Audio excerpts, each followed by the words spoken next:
Hello and welcome back to episode 6 of the Font Forecast. My name is Mike Owens. That man there's name is Rob Font, and we're back again to give you another preview of the weekend's action in MMA. Rob, how are things with you, my friend? I'm doing great, man. How you doing, bro? I'm good. Rob is a little bit under the weather today for anybody watching this, so if I do more talking than usual, then that's the reason why Rob's feeling a little bit under the weather. Yeah, man. I don't know, man. Getting old or something, man. Started training real hard and got a little sick not too long ago, but I'm here, man. We're dedicated.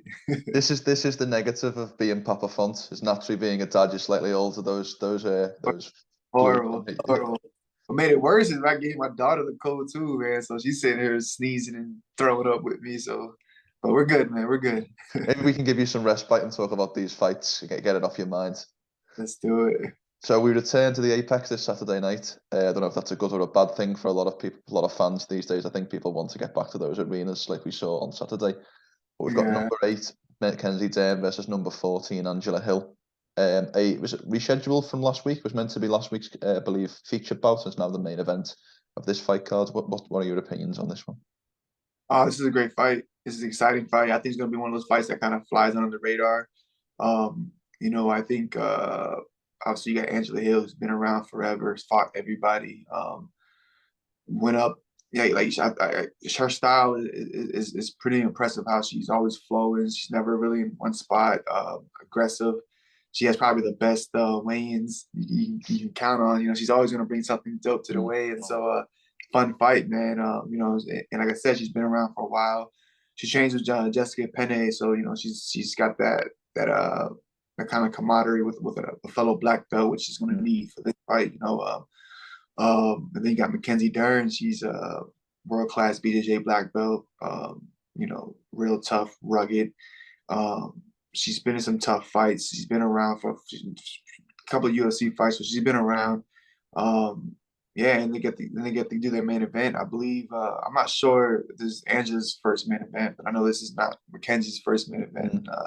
Yeah, so they'll be going 5 rounds, which is always fun.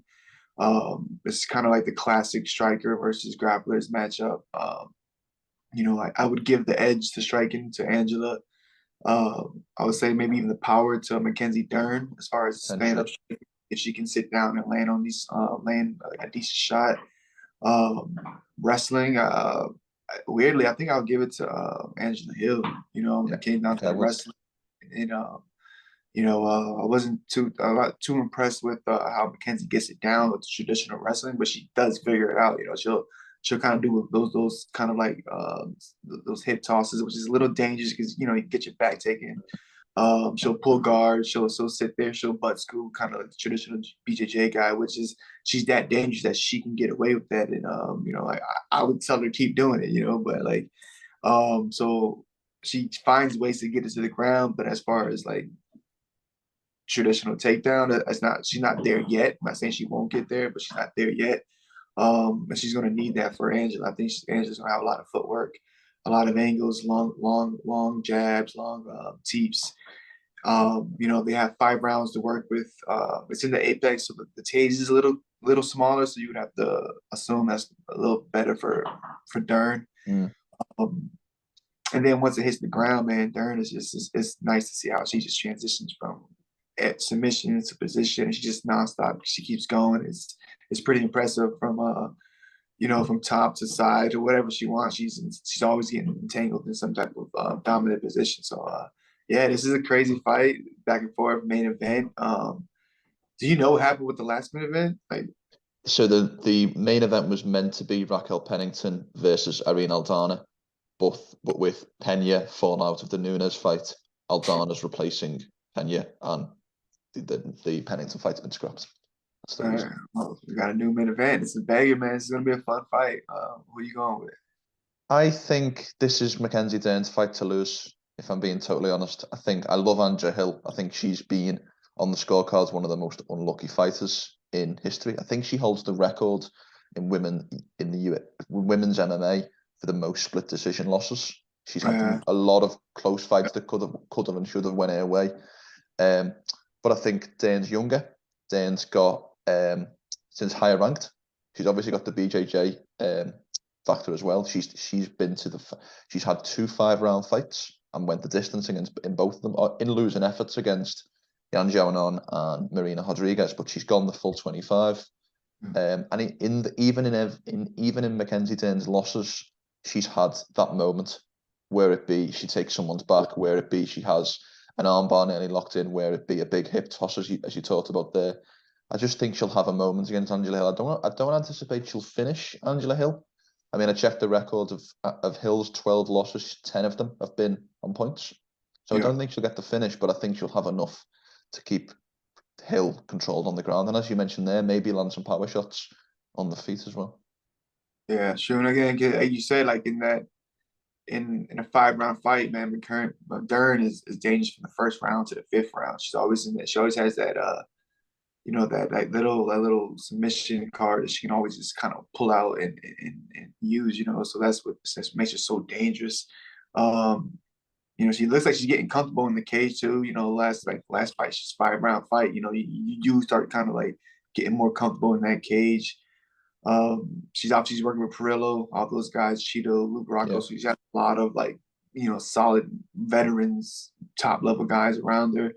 That can obviously give her time. I think we're going back and forth on this one because I want to say that maybe the rounds favor Angela but then I'm like, man, I wouldn't want to be in there as long with a submission expert, So it's kind of like the way I think of that. Correct me if I'm wrong, but there's more chance. I think there's more chance of Dern getting a finish than there is Angela Hill getting a finish.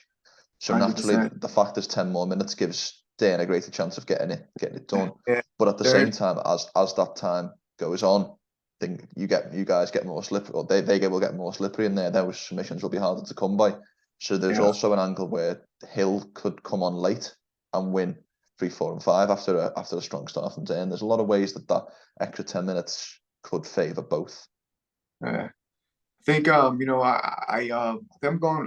favoring Hill in this one. I think I'm going Hill. What I want to see to do is sit down and with a little more power on some of her shots and kind of really make her respect the jab cross, really make her respect those teeps to the face or to the body. I think elbow's gonna be big in this fight because Dern comes real straight on, real close, and if Angela can start chopping big elbows, getting into that clinch, breaking away, forcing Dern to kind of shoot bad shots. But even when she does get closer, just chop away with the elbows and actually make her pay. Angela doesn't finish many fights, but if she can start cutting her and hurting her that way, and I think she'll get a lot more momentum, a lot more things going.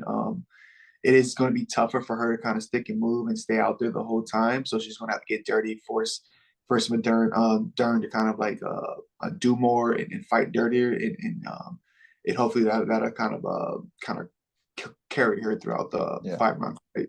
No, I agree. I think it's definitely a fight that Angela Hill can win, but I feel like everything's in Mackenzie Dern's favour a little bit. If that kind of makes sense. Like on paper, they're quite evenly matched. When you think about the factors outside the cage, I think Mackenzie Dern, and I think as well it feels. I don't want to say must win, but it feels a bit like if Mackenzie Dern's going to be a title challenger, she kind of needs to beat. Get in there. Because I know what you mean. Because she's always kind of been up and down. And then obviously her last one was a great fight, but it's she even got hurt in that fight too. And it's I think she got to come out there, be impressive, and get the victory, but. I'm sticking with Angela Hill on this one.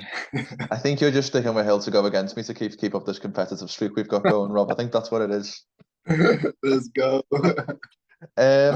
Co-main event, we've got Edmen Shahbazyan. I gotta be careful how I pick these fights. I'm going to see all these people next week, so I want to get beat up out there, bro. I'm lucky. I'm thousands of miles away, so you can say whatever you want to say. I can say whatever I want to say, not you. Co-main event, Edmen Shahbazyan versus Anthony Hernandez. We've got Edmen coming back after that rough patch with his last win, I think, over Dalcha, Rungi and Bula. We've got Hernandez on a 3-fight win streak, which kind of surprised me. I didn't think he was on that run. Just size this one up for me. Where do you see the advantages? This is another one. I think it's going to be a great fight. What's his nickname? What do they call him? Fluffy Hernandez. And yeah, man, I love the nickname. His pressure, his wrestling, he's nonstop. The cardio this guy brings is crazy. His output is crazy. I love the way he changed the single leg to the double. And if he doesn't get that, he's right back up to the body lock. You know, you go out there and you submit. Who he just submit that one BJJ black belt? He submitted Rodolfo Vieira. Adolfo Rivera, that dude, you know, and again, I think Adolfo did too much in that fight too, but still submitting the way he did and you know, getting on top and weathering the storm the way he did, like that was impressive. I love the way his cardio is nonstop. It's nonstop. It's fan friendly. It's one of those scrapplers you want to see. Like you know he's looking for a submission. He's really guillotine, darts happy. He'll really sell out, give up position for the submission, which is, you know, depending on who you fighting, you might not want to do, but it works for him. He does it all the time. You know, and then again, it's more like a kind of a classic striker versus grappler kind of fight as well. You know, I'm gonna mess his name. How you pronounce his name again? Shahbazyan. Shahbazyan. You know, Shahbazyan is like he's real tough. He has great obviously like striking. I love the way he's real fluid, which he's going to need. You know, definitely a decent wrestler. But I think if Hernandez can put more than 2 to 3 takedowns together, he's going to wear out. Yeah. Eventually, he gets a takedown, gets him down, and kind of has his way with him.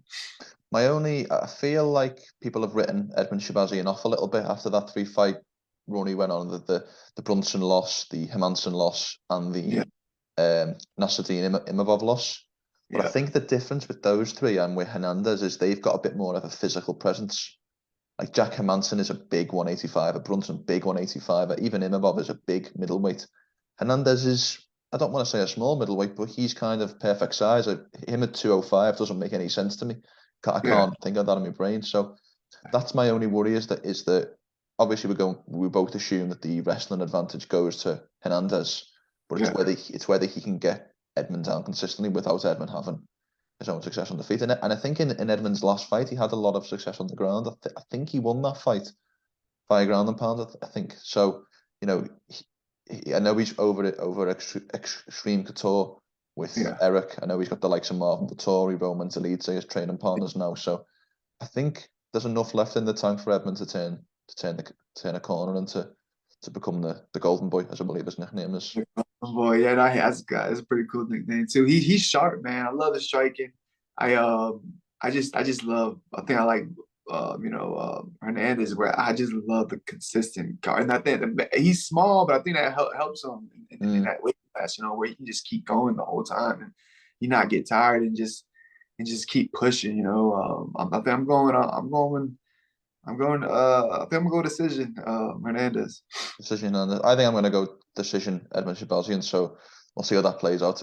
Now it'll be a double first round knockout. Now we've both predicted a decision. Another fight I want to highlight on this card because I think it deserves the spotlight.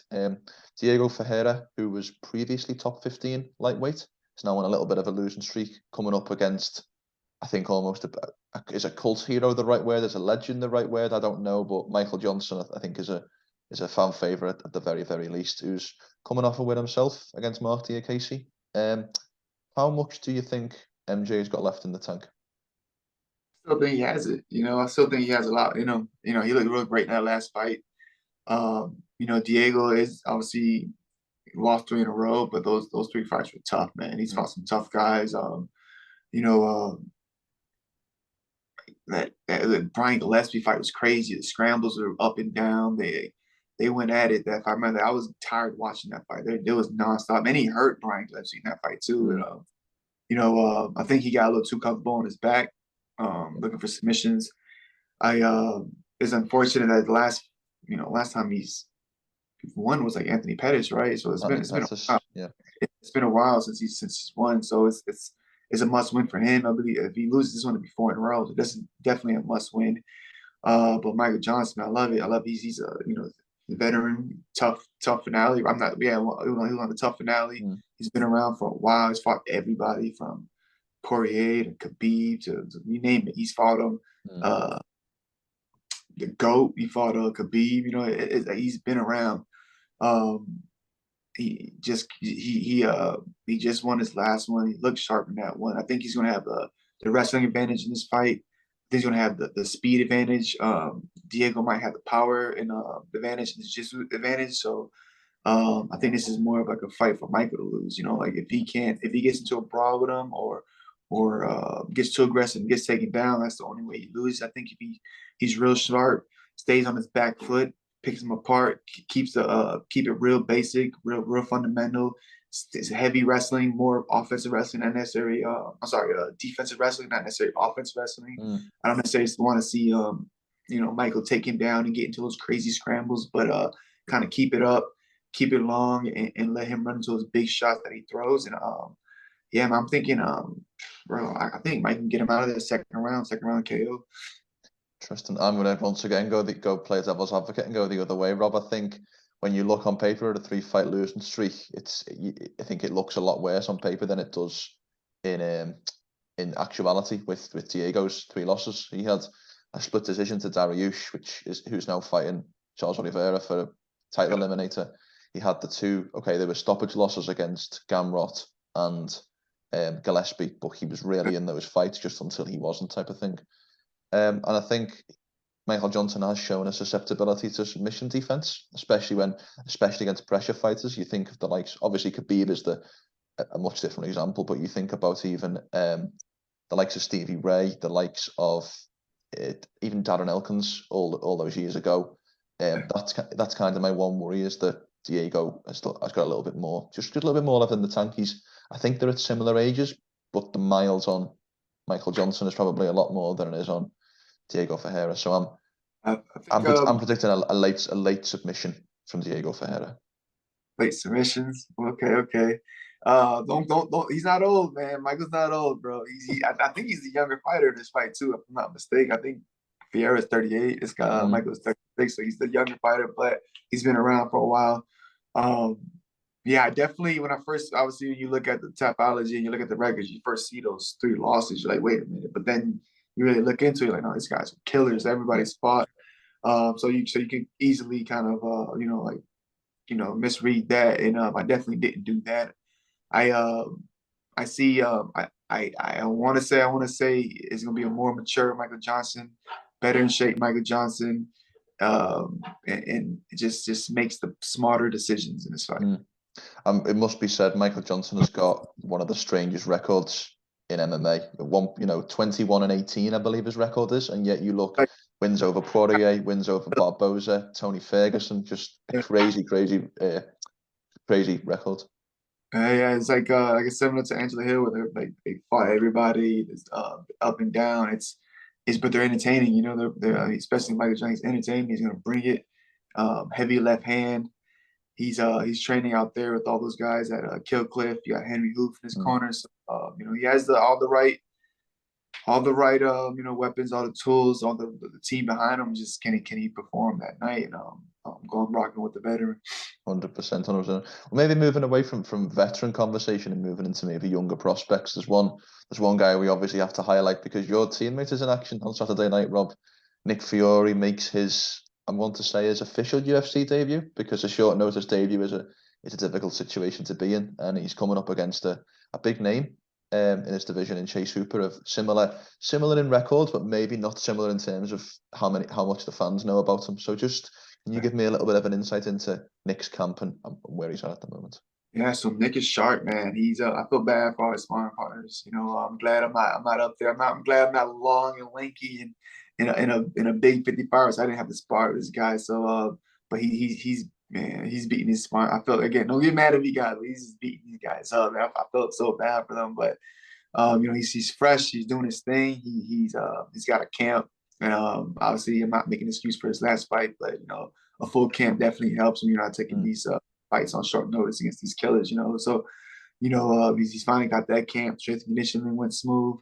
The small thing as far as like the pad work with Jake, Sean Farley, the conditioning with Mike Perry, he's really sorry about that.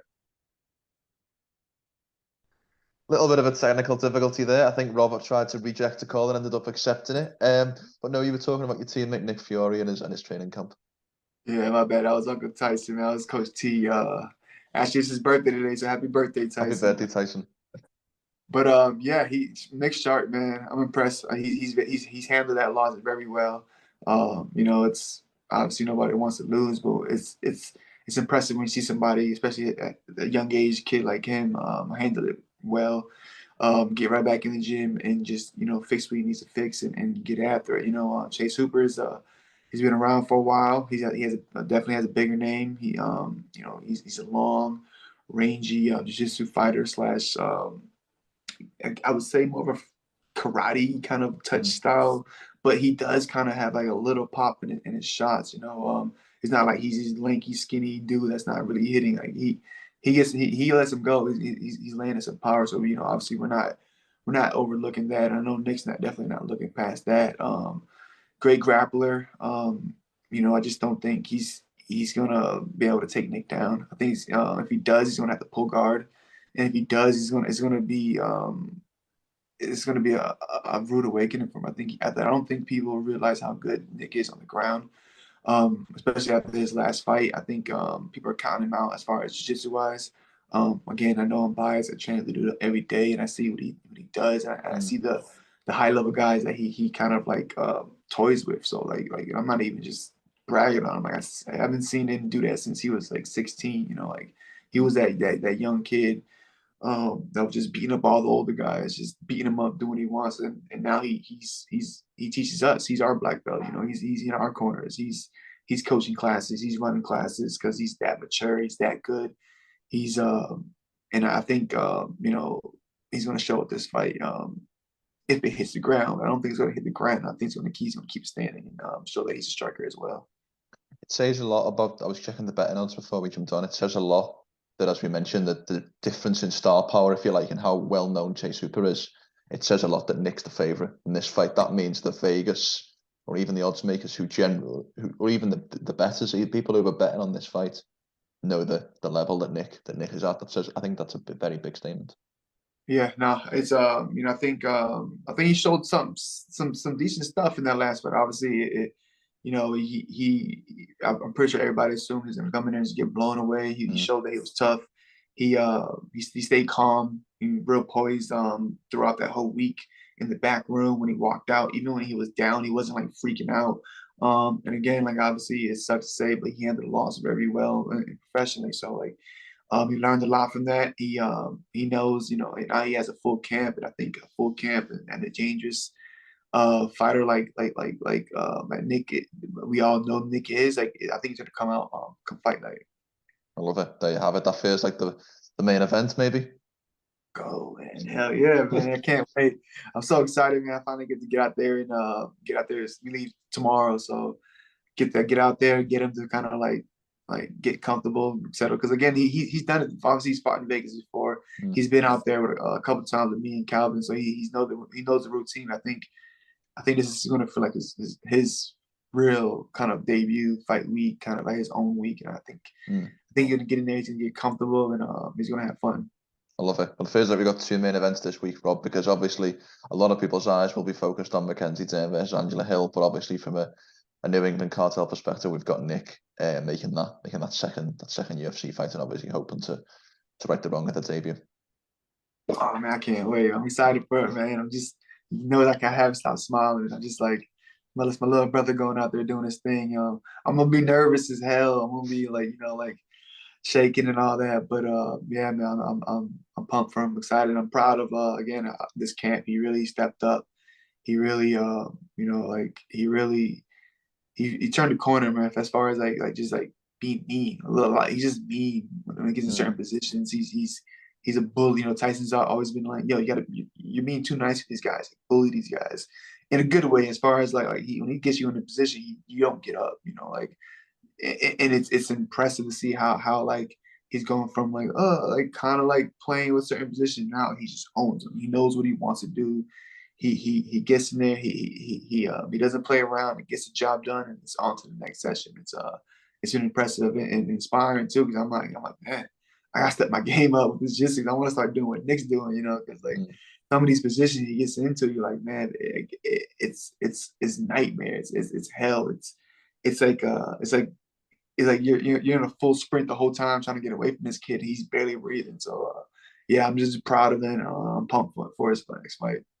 There you have it. There's our breakdown of this fight card: Mackenzie Dern versus Angela Hill. A lot of differences in picks today. So if anyone does decide to use our tips to make money, then it's not our fault. It's not a joint effort. It's individual opinions. Rob, always pleased to get your time as always. I think this is slowly but surely becoming the vision that we wanted it to become at the start of this.